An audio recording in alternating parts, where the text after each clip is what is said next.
Hey yo, what's up guys? Welcome back sa panibagong video natin. So today for today's video, magbabalik na naman tayo sa ating original content na Minecraft.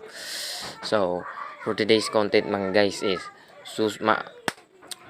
we have to survive Minecraft survival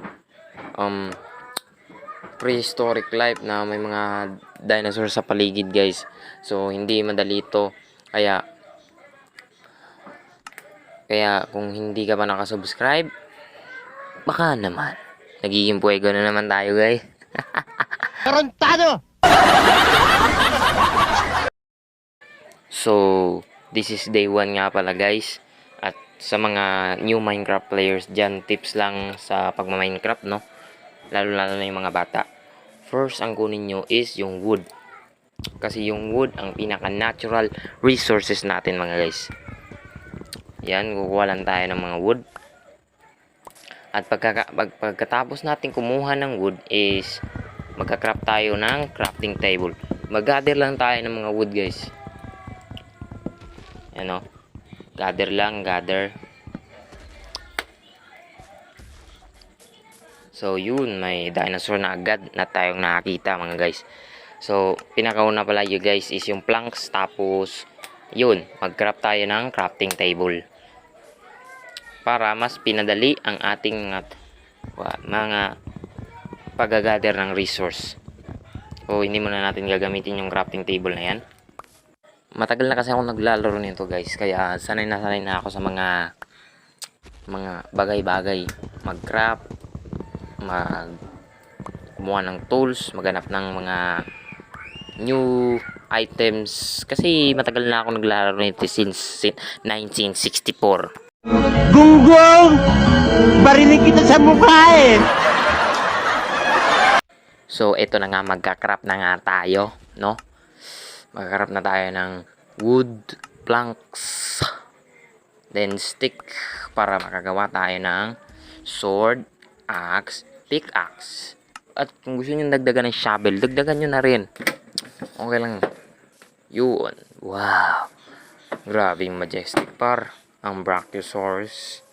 So, as for now, wala pa tayong nakitang mga carnivores or mga predators na papatayin tayo. So, day 1 nga pala natin to, no? Kalimutan ko kanina pa yung sinasabi ko. Tanga talaga! Tayo ng mga pagkain, papatay tayo ng manok.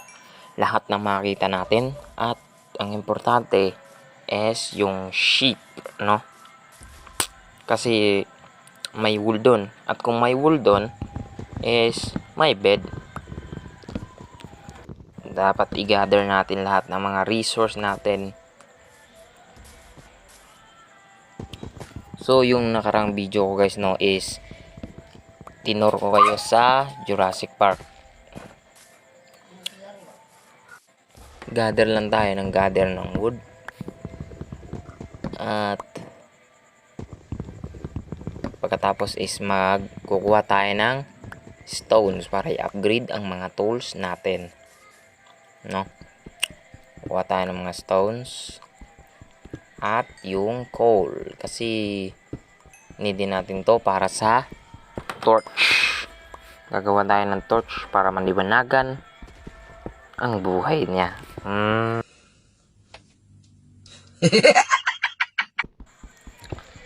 Mine lang tayo ng mine hanggang sa maka-upgrade tayo.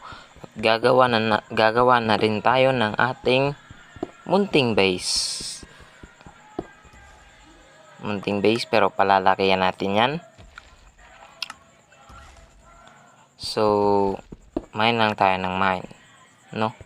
Hanggang sa dumami yung stone natin.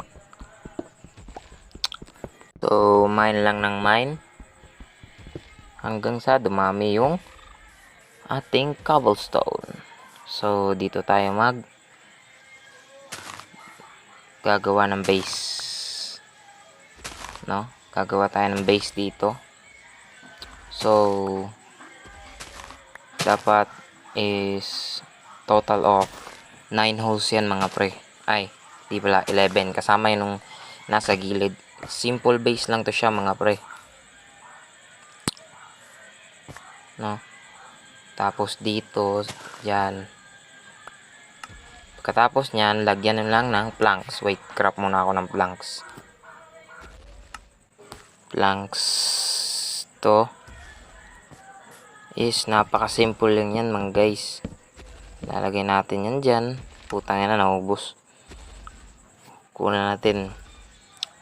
Medyo ramihan na natin ng konti kasi baka kailangan natin. At saka yun, pagawa na tayo nito, yung mga haligi, or sa yan, tawag dyan sa Bisaya is haligi.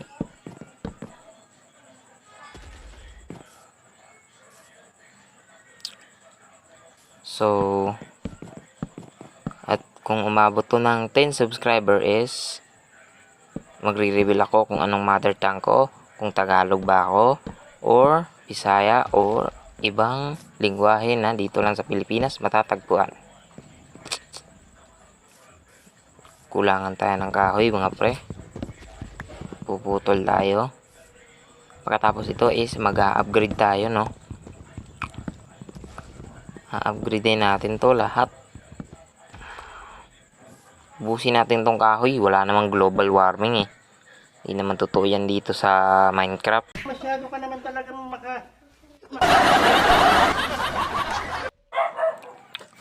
Ito na nga is yung cobblestone. Tapos magka-craft tayo ng furnace para maluto yung kinuha nating food. Ito na. So malapit lang yung putik na ubos min. Kinakailangan ko ulit magkuha ng wood. Yun, at gagawa natin to ng ating first base. Ito yung ating temporary survival first base, at kukuha tayo ng sheep para may bed tayo. Yo, may brachiosaurus mga min. So I think masusurvive tayo, no? Masusurvive tayo nito ng 100 days, pero episode 1 pa lang to. I mean basta 100 days, pero episode 1 pa lang to. Episode 1, day 1, no? Mine lang tayo, kukuha tayo ng mga stones at ng mga coal. Pinahayagan ko lang yung brightness dito kasi mahina yung brightness. Mine lang tayo ng mine at kumuha tayo ng coal. Pagkatapos natin kumuha ng coal is magbibuild na tayo ng ating base at kuha muna tayo ng mga stones, at pagkatapos ito ay mag-upgrade na tayo ng ating mga tools. Ganito lang kadali yung Minecraft, pero huwag niyong pahirapan yung sarili niyo. Ano ba kayo? Wala kaming pakialam!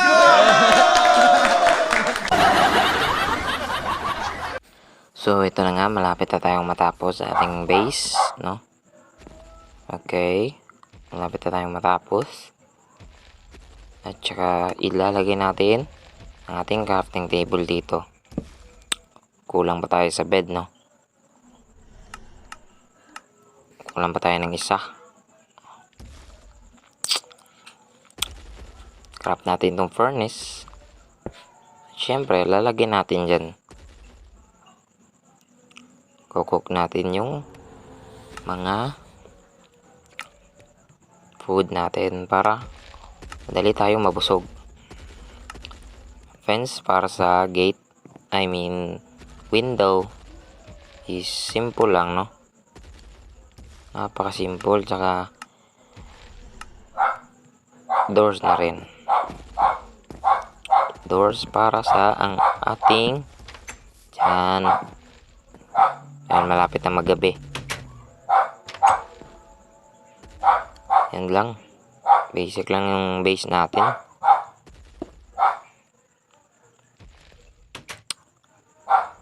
Napaka basic lang guys. Craft tayo ng stick. At mag-craft tayo ng torch. Kunin natin muna to, yung fuel. At Teka. Wait lang ah. Grab muna tayo ng torch. Para luminaw-linaw naman yung buhay mo. No? Gunggong! Barinig kita sa mukha eh! Anyway guys, salamat sa panonood guys. Salamat sa lahat. Salamat sa 10 subscriber ko guys. At salamat sa lahat ng nagbe-views nito. No? At yung next natin is gagawin natin yung window.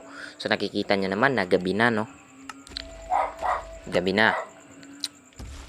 So ayun nga guys, kukontinue na lang natin to guys. At promise, hindi ako mandadaya nito. Susubaybayan natin. Susubaybayan nyo lahat. Walang mamimiss. Hindi ko gagalawin tong world na to hanggang sa hindi natin nasusurvive yung 10 episodes na ito. Kasi episodes lang to eh. So kita nyo naman yung ginagawa ko, no? Gumagawa na ako ng bubong. At dito nga po nagtatapos yung ating Minecraft Episode 1 Prehistoric Life. Salamat sa panonood guys. Thank you very much.